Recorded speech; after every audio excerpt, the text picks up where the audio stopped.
여름방학이 다가오고 있잖아요. 그래서 초등학교 다니는 자녀를 둔 부모님들에게 방학 계획을 자녀하고 어떻게 세우면 좋을지 그런 얘기를 좀 나눠보겠습니다. 방학은 갑자기 이제 학교 생활을 주로 하던 아이들에게 시간이 막 주어져요.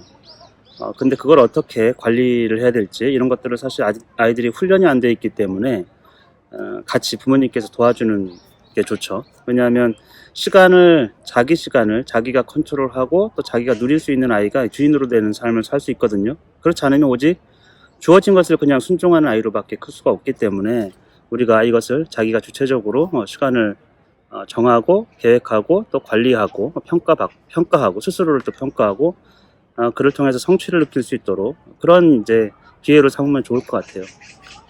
가장 안 좋은 방학 계획은 그 원이에요. 파이 모양으로 된 그 계획표.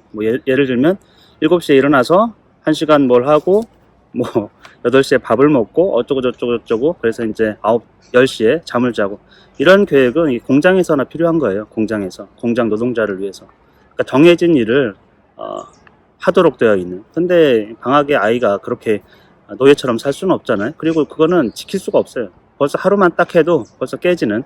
근데 인간은 자기가 뭔가를 계획을 세웠는데 그게 첫날부터 깨졌어요. 깨질 수밖에 없는 그런 시간표예요. 어머니가 정확하게 8시에 밥을 해줄 리도 없고 아이가 정확하게 그 시간에 일어날 리도 없고 또 중간에 친구가 놀자고 한다든지 친척이 찾아온다든지 이럴 수도 있기 때문에 지킬 수 없는 계획이에요. 어차피. 그러면 첫날부터 깨졌으면 그 계획을 아이가 소중하게 간직하느냐? 절대 그렇지 않아요. 그러니까 그 계획은 그런 식으로 계획을 세우지 마세요. 그건 아예 아이들에게 그런 계획표를 제시하는 거는 노예의 삶을 살아라. 그것이 너를 위해서 좋은 것이다. 이런 가르침밖에 줄 수가 없어요. 그리고서는 결국엔 돌아오는 것은 아이에 대한 비난이죠.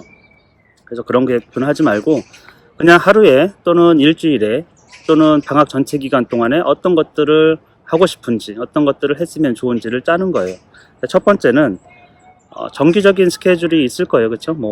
운동을 한다든지 수영을 한다든지 여름이니까 또 학원을 간다든지. 근데 그것도 반드시 아이하고 설득을 하든 협의를 해야 돼요. 아이 의견을 물어보고 그거를 아이 의견이 어느 정도 반영이 된 상태로 해야지 그냥 어떤 학원을 어떻게 정해가지고 이런 식으로 하지 않았으면 좋겠어요. 분명히 아이들도 공부를 잘하고 싶어 해요. 그리고 내 삶도 이전보다 훨씬 더 나은 상태로 가고 싶어 해요. 성장하고 싶어 해요. 모든 생명체는 그렇기 때문에 그런 것 자체를 의심하지 말고 가만히 있으면 너는 아무것도 안 하자 이런 생각을 하지 않아야 돼요. 그거는 인간에 대한 아주 잘못된 사고방식에서 자녀를 정말 노예처럼 보는 거예요. 그래서 그러지 말고 정기적인 스케줄도 과하지 않은지 짜보세요. 방학은 특별하기 때문에 너 어차피 학교 가면 학교에서 9시부터 3시까지 공부를 하잖아. 그 시간에 학교처럼 공부를 해. 이러면 정말 방학의 의미가 너무 퇴색되는 거죠. 아이는 그런 걸 원치 않을 거예요. 아이에게 철저하게 물어보셔야 될 거는 하루에 얼마 정도 놀았으면 좋겠는지, 자유시간을 얼마나 가졌으면 좋겠는지를 반드시 물어보세요. 의외로 아이들이 마음 편하게, 그러니까 눈치를 안 보고 노는 거예요. 눈치를 안 보고 그냥 놀 수 있는 그게 거의 없어요. 그래서 저도 아이들한테 물어보면 한 2시간이면 굉장히 만족스럽다고 얘기해요. 그러면 옆에서 이제 그 아이 이야기를 듣고 계시는 부모님 깜짝 놀라죠. 방학인데 2시간? 아마 아무것도 안 하고 한 7시간은 있을 텐데 그만큼 아이는 시간 개념이 사실 어렸을 때는 없어요. 없는 게 자연스럽고 그래서 그런 것들을 인식할 수 있는 계기가 되는 거죠. 대체로 2시간이라고 하면 그거를 부모님께서 얼싸 좋다 그래 2시간만 놀아 알았지? 그리고 나머지는 꽉꽉 채워주는 이건 부모님의 역할이 아니죠. 우리는 다 알아요. 이미 살아봤기 때문에. 아이가 미숙한 상태에 있어요. 시간을 관리하는. 2시간만 놀면 충분하다고 하지만 그거는 아이가 정말 마음껏 지금까지 제대로 못 놀았기 때문에 하는 얘기예요. 그래서 그거를 부모님께서는 네가 한 말이니까 너 약속을 지켜 이런 식으로 찾고 이 주인하고 종의 관계 종속된 어떤 존재로서 보지 않고 은혜를 베풀 수 있는데 자녀이기 때문에 그걸로 충분하지 않을 텐데 이렇게 물어봐야죠. 그걸로 충분하지 않을 텐데 그러면 그 하루 전체가 어떻게 구성되는지를 모르기 때문에 2시간이면 충분하다고 할 수가 있거든요. 그래서 하루에 대체적으로 아이가 한 9시간은 자겠죠. 8시간 9시간 또는 어떤 아이들은 꼭 하고 싶은 게 뭐니 이렇게 물어보면 늦잠 자는 거라고 하는 아이들도 있어요. 학교 생활 때문에. 그러면 몇 시까지 엄마가 깨우지 않고 또는 아빠가 깨우지 않고 잤으면 좋겠니? 이것도 다 물어봐야 돼요. 아이 생각을. 그래서 아이가 먼저 9시까지요. 그렇게 얘기할 수 있어요. 그러면 9시까지면 밥을 어떻게 먹지? 그 아이들은 먼저 자기 생각을 여러 상황을 다 조합해가지고 종합적으로 얘기하는 게 아니고 자기 머릿속에 지금 떠오르는 그 생각을 얘기해요. 그러면 그 뒤에 또 연쇄적으로 나타나는 문제들이 있잖아요. 그건 같이 얘기하면 돼요. 그런데 너는 왜 그것까지 생각 못하니? 그 시간에 일어나면 밥을 언제 먹어? 네가 챙겨 먹을 거야? 이런 식으로 하지 않아야 된다는 거죠. 그거를 고려해 볼 수 있어야 된다는 거죠. 그러면 엄마가 예를 들면 직장 생활을 해요. 그러면 9시까지 자고 싶은 아이하고 충돌되는 거죠. 할 수가 없으니까. 그럼 여러 가지 대안을 제시해서 아이가 선택할 수 있도록 해주는 거죠. 그래, 9시까지 엄마가 깨우지 않을게. 그러면 엄마가 식탁에다가 또는 아빠가 아침을 준비해 놓을 테니까 너가 먹고 치울 수 있니? 그럼 아이가 할 수 있어요. 그러면 늦잠 자는 게 더 좋은 거고, 그럼 선택할 수가 있고, 또 하나는 그러면은 적어도 주말이라든지 쉬는 날이라든지 이럴 때는 충분하게 자는 정도로 해도 괜찮은지 여러 가지 선택지들이 있을 거예요. 그래서 너무 일방적으로 왜 아이는 엄마나 아빠의 입장을 전혀 생각하지 않을까, 이런 관점으로 보지 말고 이건 오로지 아이 입장에서 우리가 눈높이를 아이 수준으로 낮춰가지고 아이 얘기를 들어봐야 돼. 그리고 아이가 왜 그렇게 얘기하는지, 설령 합리성이 없더라도 해도 그거는 아이의 본성이에요. 우리 아이만 그런 게 아니고 모든 아이가 그래요. 그거를 이해해주는, 그 본성을 이해해주는 부모가 있고 그걸 무시하는 부모가 있을 뿐이에요. 그런 부모 밑에 있는 아이가 좀 불행한 거죠, 사실은. 그렇게 해서 이제 정기적인 스케줄, 학원 스케줄이든 뭐 수영이든 그런 것들을 한번 정해보고 과하지 않도록, 그것도 아이가 선택할 수 있도록 해주고, 뭐 학원도 마찬가지예요. 이 학원을 가보고 저 학원을 가보고 그렇게 해가지고 한번 선택해 볼 수 있도록 하는 것도, 아이가 어쨌건 선택을 결정짓는 거, 선택지는 하나 둘 세 개는 부모님이 줄 수 있지만 최종 선택은 아이가 할 수 있어야 돼요. 마치 아이가 직장에서 보스처럼, 보스는 뭡니까? 직원들이 몇 가지 대안을 갖고 오면 최종 선택하는 게 보스잖아요. 그래야 그걸 지키고자 하는 마음이 조금이라도 있는 거예요. 이게 내 것이라는 그 주인의식 같은 게 생기는 거예요. 권한이 주어져야 거기에 따른 책임을 줄 수 있는데 오직 책임만, 순종만 요구하면 안 되는 것이죠. 그리고 또 하나는 방학 기간 동안에 이벤트 같은 거를 우리가 해볼 수가 있을 거예요. 그것도 아이가 원하는 게 놀이공원에 가는 것이 있을 수도 있고, 물놀이공원, 그쵸, 워터파크 이런 것들이, 또는 뭐 해외에 한번 가보고 싶다든지 여유가 좀 있으면 뭔가가 있을 수 있어요. 그렇죠? 그런 것도 한번 들어보세요. 그래서 가급적이면 방학이니까, 방학 아니면 할 수 없는 것들을 해보는 거죠. 물론 아이들에게 선택지를 주면 처음에 뭐 해볼까 이러면은 전혀 아이디어가 없을 수 있어요. 그걸 탓하면 안 돼요. 몇 가지 선택지는 부모가 제시할 수 있을 수 있거든요. 예를 들면 아이가 해외 가고 싶어요. 이런데 상황과 여건을 전혀 고려하지 않고 얘기할 수가 있단 말이죠. 그러면은 그 중에서 몇 가지 선택을, 엄마 생각은 이렇고 아빠 생각은 이렇고 우리가 할 수 있는 여건은 이렇고, 이런 것 중에서 한번 선택해보는 게 어때? 이런 식으로 대화를 많이 해야 돼요, 계획을 짤 때는. 왜냐하면 아이는 지금 그런 계획을 어쩌면 한 번도 제대로 자기 주도적으로 또 부모와 자세한 대화를 나누고 부모의 생각도 들어보는 그런 계기가 없었을 수 있기 때문에, 그렇게 해서 이제 이벤트적인 것도 몇 가지 삶의 풍요를 위해서 짜놓을 수가 있겠죠. 그리고 또 하나는 부모님이 바라는 게 있을 수 있어요. 방학이니까 특별하게 책을 좀 많이 읽어보자, 특히 고전 같은 것 좀 읽어보자, 이럴 수가 있죠. 아니면 수학에 좀 기틀을 좀 다져보자, 이런 거 충분히 있을 수 있어요. 그런 얘기를 아이에게 충분히 할 수가 있어요. 대신 과하지 않게. 예를 들면 하루에 1시간, 한 2시간 뭐 수학을 해라, 이런 거는 정말 과한 거죠. 하루에 한 15분 정도, 한 20분 정도, 이것도 얘기를 해보세요. 그러면 아이는 학교 생활을 기준으로 해가지고 40분 할게요, 이렇게 얘기할 수 있거든요. 근데 낮춰줄 수도 있어요, 부모님께서. 제가 보기에는 하루에 한 15분, 20분만 해도 즐겁게 할 수 있어요. 그 정도면은 집중력을 유지하면서 할 수 있는데, 그 이상 넘어가면 벌써 시간을 그냥 허비할 수도 있어요. 그래서 충분히 쉬면서 어떤 이제 수학이든 영어든 할 수 있도록. 그래서 부모님이 원하는 것들을, 리스트를 이렇게 쭉 적어주세요. 만약에 별 생각이 없다, 이거는 사실 아이의 삶에 대해서 별로 그렇게 생각해 본 적이 없는 거예요. 운동을 왜 해야 되는지 그런 것들 좀 했으면 좋겠고, 산책을 또 했으면 좋겠고, 책도 좀 읽었으면 좋겠고, 뭐 여러 가지 그냥 좋아요. 그걸 다 아이한테 지켜라 이런 게 아니고 엄마의 생각, 또 아빠의 생각을 얘기해 주는 거죠. 너무 이게 도덕적 관념을 아이한테 주입시키지 마세요. 이래야 마땅하다, 이래야 옳다, 이래야 선하다, 이런 거 없어요, 아이에게는. 그리고 또 하나, 아이가 원하는 걸 계속 들어주는 거죠. 뭘 원하는지. 대체로 아이도 콕콕 집어가지고 명확하게 역류성 있게 아주 구체적으로 얘기하는 애들이 똘똘한 아이인데, 또 대부분은 또 그런 게 없어요. 그렇다고 똘똘하지 않은 건 아니에요. 평소에 생각해보지 않은 거니까. 그래서 노는 거 충분히 놀았으면 좋겠어요. 아니면 핸드폰이 좀 됐으면 좋겠고, 아니면 게임을 했으면 좋겠다, 이런 얘기를 해요. 그러면 이제 여기서 좋겠다라는 게 얼마만큼이면 만족하는지를 꼭 물어봐야 되는 거죠. 하루에 얼마만큼, 또는 일주일이면 얼마만큼, 이런 것들이 있어야 돼요. 그래서 부모님하고 아이하고 신성한 영역을 한번 정해보세요. 아이는 대부분 놀이예요. 놀이에 대해서 최소한 하루에 1시간은 방학이니까 게임을 했으면 좋겠다. 그건 눈치도 안 보고 그럼 보장해 주세요. 어떤 일이 있어도 하루에 1시간. 그럼 어머니께서 반대로 그러면 책 읽기는 엄마가 생각하는 가장 중요한 너희 삶을 지금 시점에서 너를 지혜를 쌓고 향상시키기 위해서 가장 중요한 책 읽기를 하루에 30분 정도는 꼭 해야 된다. 다른 무슨 일이 있어도. 그럼 그거를 서로 지켜주는. 그리고 그런 것도 재미있어요.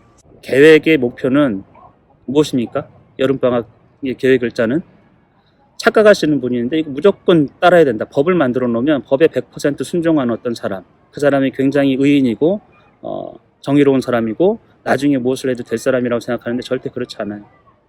법은 사람을 위해서 있어요. 가정에서의 법도 사람을 위해서 있어요. 그 자녀를 위한 계획이나 법은 자녀의 풍성함, 자녀를 위해서 더 좋은 아이, 그 인간, 그것을 지향하는 것이거든요. 그래서 실제 계획은 주로 부모님들이 제일 잘못하시는 게 계획을 이렇게 하잖아요. 그러면 예를 들면 절반은 잘 지켰고 절반은 못 지켰어요. 잘 지킨 거는 뭐 놀이라든지 뭐 잠자는 거 이런 거, 못 지킨 거는 뭐 수학 공부한다고 해놓고서 안 한다든지 뭐 이런 것들 있을 수 있잖아요.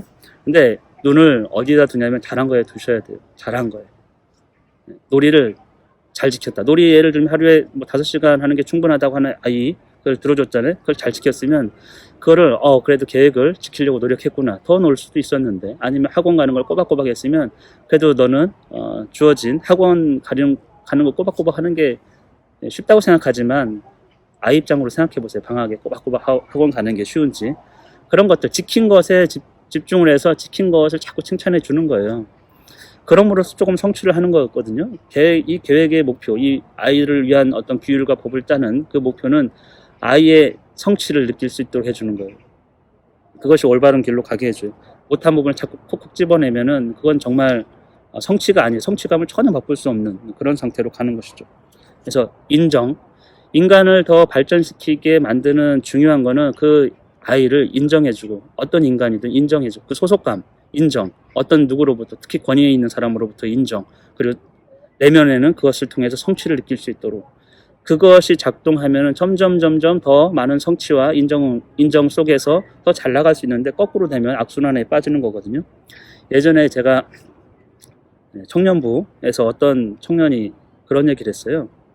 자기는 직장 생활하는 게 너무 재미가 없어요. 그러니까 돈을 벌기 위해서 억지로 했던 거예요. 아이들은 억지로 학교를 다닐 수 있겠죠. 물론 부모님은 너를 위해서, 너가 학교에 다님으로써 배울 수 있는 것, 경험들, 이런 것들이 있기 때문에 추천을 하겠지만, 아이 입장에서는 그 직장 생활이 억지스러운 그 청년처럼 학교 생활도 그럴 수 있어요. 그런데 언젠가부터 일이 너무 재밌어졌대요. 학생으로 치면 공부겠죠. 어떤 계기가 있었을까요? 우리는 너가 정신을 똑바로 차리면 돼, 너가 꿈을 가지면 돼, 너가 열정을 보이면 돼, 너가 열심히 하면 돼, 딴 생각 안 하면 돼. 자꾸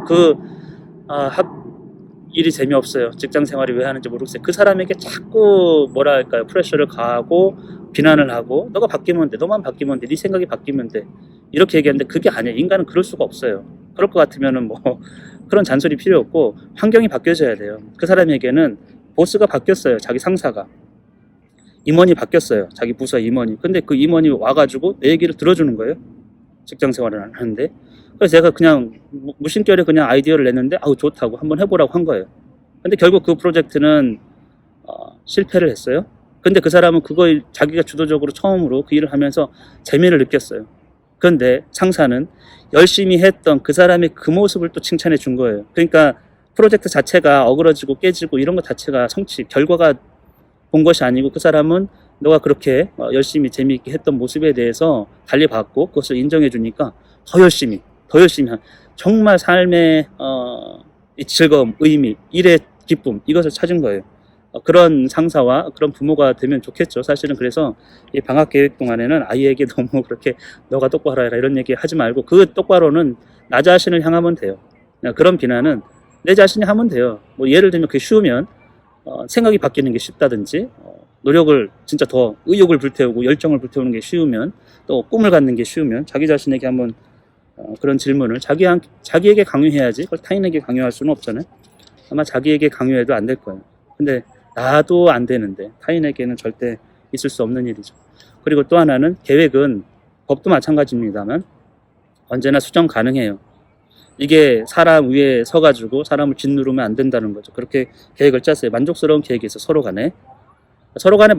만족스러운 계획이나 딜은 자기의 의견을 충분하게 얘기하고 상대방의 입장을 충분하게 듣고, 그리고 내가 제시했던 게 절충을 찾으면서 그래도 100% 만족은 안 해도 중간 지점에서 어딘가 내 의견이 반영돼서 강요됐던 것보다는 향상된 그런 것들을 자꾸 보는 거거든요. 느끼는 거거든요. 그래서 이제 짰는데 일주일 동안 보니까 잘 안 지켜져요. 그러면 또 그걸 아이 탓하지 마시고 또 왜 그렇게 하기로 했는데 못 지켰어, 이런 얘기는 불필요해요.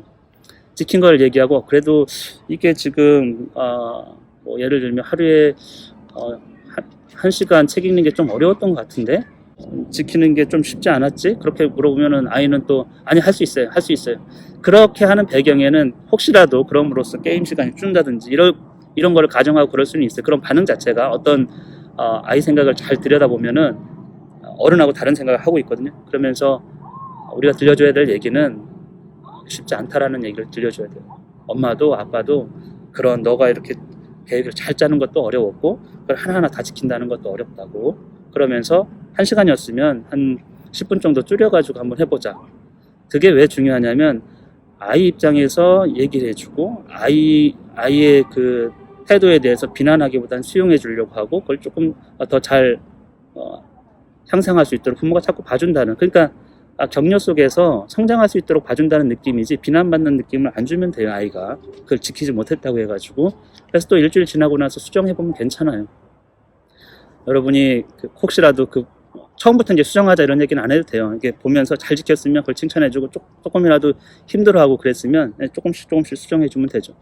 양보한다고 해가지고 뭐 예를 들어 1시간 책 읽기 해서 10분 양보한다고 큰일이 일어나는 게 아니에요. 어떤 아이들은 1분만 양보해줘도 1분만 너가 1시간은 너무 과한 것 같아, 뭐 55분 정도, 5분만 그렇게 엄마가 또는 아빠가 그걸 자기 입장을 수용해주면 그게 굉장히 좋아하는 애들이 있어요.